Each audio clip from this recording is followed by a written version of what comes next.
உங்கள் மனதின் அறையை கட்டிக்கொள்ளுங்கள் என்று 1 பேதுரு 1:13 பேதுரு கூறுகிறார். மனதின் அறையை கட்டிக்கொள்வது எதை குறிக்கிறது? பழைய காலங்களில் இஸ்ரேல் மக்கள் நீண்ட அங்கிகளை அணிந்திருப்பார்கள்.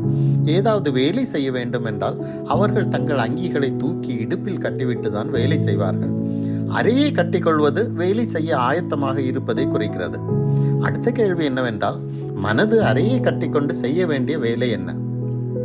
அது எல்லா காவலோடும் இருதயத்தை காத்துக்கொள்வதுதான் என்று நீதிமொழிகள் 4:23 பார்க்கிறோம். மனது இருதயத்தின் கதவை திறக்க வேண்டிய காரியங்களுக்கு திறக்கவும் மூட வேண்டிய காரியங்களுக்கு மூடவும் வேண்டும். எதற்காக இப்படி செய்ய வேண்டும்? நான் பரிசுத்தர், ஆகையால் நீங்களும் பரிசுத்தராயிருங்கள் என்று தேவன் சொல்லி இருப்பதால் அந்த பரிசுத்தத்தை காத்துக்கொள்ளவே இப்படி செய்ய வேண்டும் என்று பேதுரு 15ஆம் வசனத்தில் குறிப்பிடுகிறார். சரி, எப்படிதான் பரிசுத்தத்தை காப்பது? அறியாமை நாட்களிலே கொண்டிருந்த இச்சைகளின்படி இனி நடவாமல் இருக்க வேண்டும் என்று 14ஆம் வசனத்தில் பேதுரு சொல்லுகிறார்.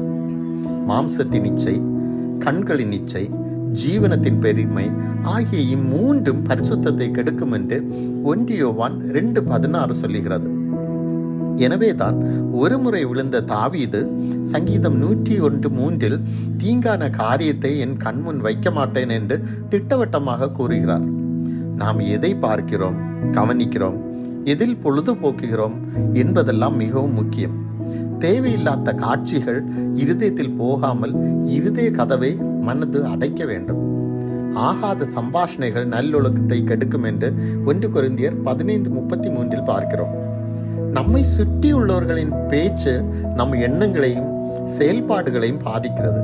எனவே ஆகாத சம்பாஷணைகள் நம் இருதயத்தில் நுழைய விடாமல் மனது இருதயத்தின் கதவை அடைக்க வேண்டும். அடுத்தபடியாக பாலியத்துக்குரிய இச்சைகளுக்கு விலகி ஓட வேண்டும் என்று 2 தீமோத்தேயு 2:22 பார்க்கிறோம். மேலும் தேவன் பெருமை உள்ளவர்களுக்கு எதிர்த்து நிற்கிறார் என்று யாக்கோபு 4:6 குறிப்பிடுகிறது.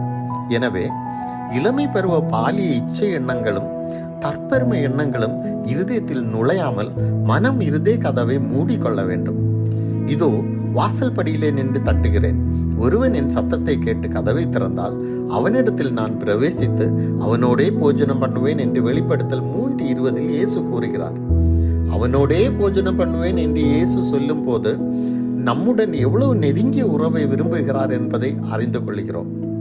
மனது இயேசுவுக்கும் அவரது வார்த்தைகளுக்கும் இருதய கதவை திறந்து கொடுக்க வேண்டும். இன்று முதல் உங்கள் மனதின் அறையை கட்டிக்கொண்டு ஜாக்கிரதையாக செயல்படுங்கள். ஆமென்.